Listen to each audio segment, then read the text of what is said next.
Hello, I'm Mike and I'm going to be answering the question about describing in my own words my mental health experience of distress. Second time I've recorded this. The first time I couldn't keep coherent and I went on way too long, so I'm going to try and be a bit more focused this time. It's a slightly strange experience for me to be recording this. It wasn't my plan when I set up this project, but when I was asking other people to volunteer to do contributions, I was sort of quite rightly pulled upon the idea that if I'm asking other people to do this, I should do it myself. So the reason why I struggled first time around, I think, is working out where to start in the story. And what I've decided to do is just be focused on the things that I think have felt the most difficult for me. So I'm a psychologist myself. I'm a clinical psychologist. I'm an academic lecturer at university, and I'm in a job which I'm incredibly happy with and feel very lucky for. But right now it's September 2017, and I want to go back to almost exactly this time a year ago, 2016, the start of the academic year. And really, although there was lots of things that I could think about and talk about that went back further than that, it's at that point that things really reached a point, the sort of point where I need to remove my cap, where I feel like I need to talk about that more now.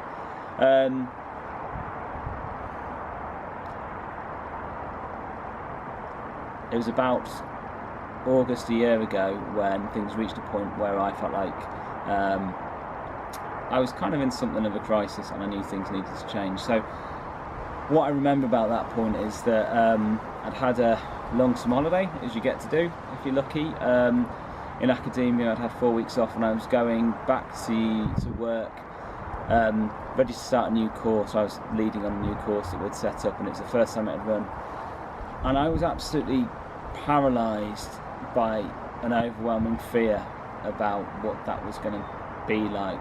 Not just that, other aspects of my job as well, but I think it was part of it. I remember the night or two before I went back, I found myself just talking to my wife about it and just breaking down. I was sobbing on the kitchen floor about it, quite frankly, for probably a good hour or so. Because it was just this deep sense within me of how hard things were going to be. And I know on the face of it that doesn't sound like much, but it's more that was the point. The reason I'm starting there is because that's the point where I made the decision, as my wife said at the time, that I needed to get help with how I was feeling and what was going on, because this was one aspect of the things that had been building up for a long time. Over the course of the next 6 months, I experienced difficulties in a way that I'd never had anything of that intensity. I found that it got to a point where the darkness, which is the only words that I find helpful for describing what's going on, I have this sense of darkness that would start. I could wake up in the morning feeling okay, but something could trigger it. Any fairly small thing could trigger it, and immediately this feeling would start. And the only way I can describe it is by thinking about it. What really surprised me about this was the pure physicality of it. So I call it a darkness because what I felt was like that feeling you get when you're 9 years old and you're playing in goal and you get a football right in your solar plexus and you're winded. Right in that depth there, it was like there was a black hole. It was like there was this thing that was just sucking all of my energy. It was sucking all of my enjoyment. It was sucking it felt like everything was just slowed down because it was all being pulled into this thing. And it really, really bloody hurt. It was horrid. And what would happen is that I'd get that feeling, and it would last the whole day until I eventually got to sleep. Part of the thing for me is that I've always been somebody that no matter sort of what's going on inside, I tend to still be able to kind of function, to kind of get on with what needs to be done, as it were, looking after kids, preparing lectures, delivering lectures, all of that kind of stuff. So I was still, I think for a lot of people who perhaps knew me at this time, I think recognised that I was a bit stressed, but I don't think would have realised quite how much pain I was going through.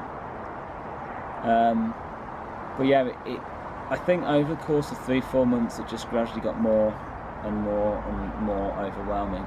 We were, at the time as well, there was stuff going on for us as a family that was really hard for everybody involved. And I just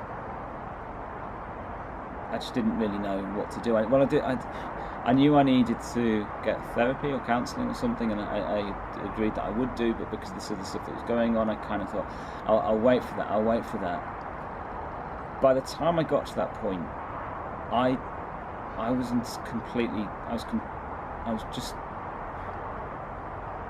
just desperate, really.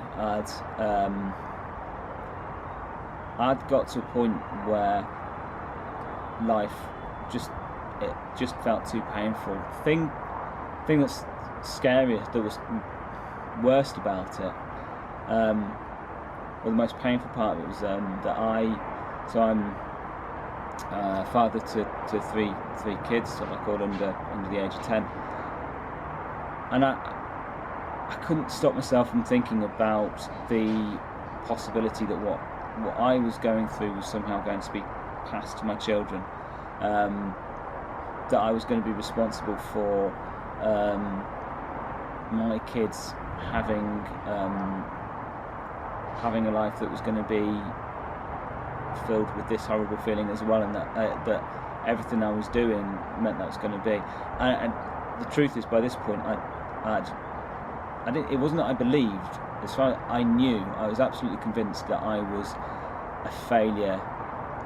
That I was not just a failure, that I was pretty much harmful in every area of my life. So for my kids, they would be better off with pretty much any man other than me as a dad. That my wife would be better off with pretty much any other man than me as a husband.